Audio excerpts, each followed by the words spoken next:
Thank you, Mr. Co-Facilitator, for the opportunity given to us to be here and to speak our respective issues and concerns in relation to the post-2015 agenda.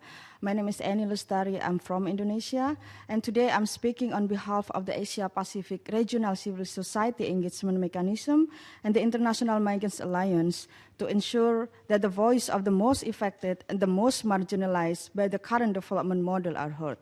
Among migrant domestic workers, I'm amongst the most exploited and most abused workers.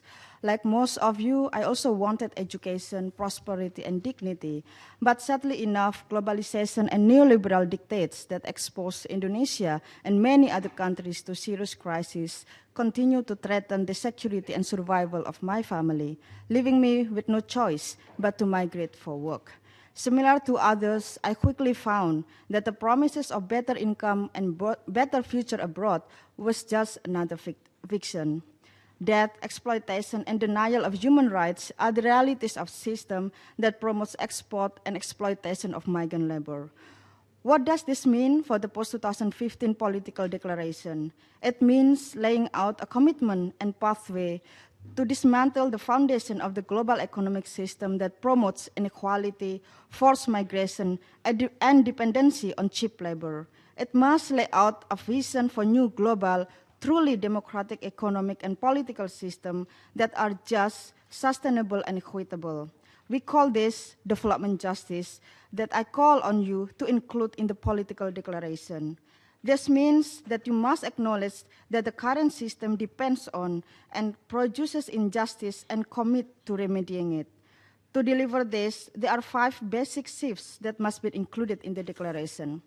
The first one is redistributive justice that redistributes wealth, power, resources, and opportunities between countries, between rich and poor, and between men and women.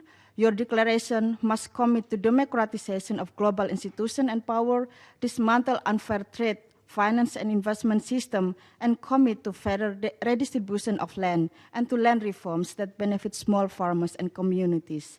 Second, economic justice that means building economies based on solidarity, sharing, and justice, and equally value the labor and contribution of all people.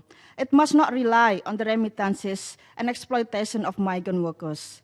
Third is environmental justice that aims to make this planet habitable for all people, particularly the most marginalized now and in the future.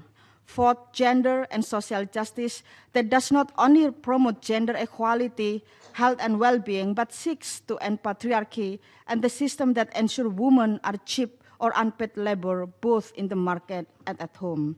Fifth, accountability to the people ensures that this process makes government finally accountable for the commitments they have repeatedly made and repeatedly denied to the billions of people.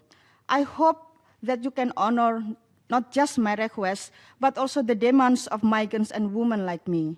Please be ambitious, be brave, be honorable, and be just.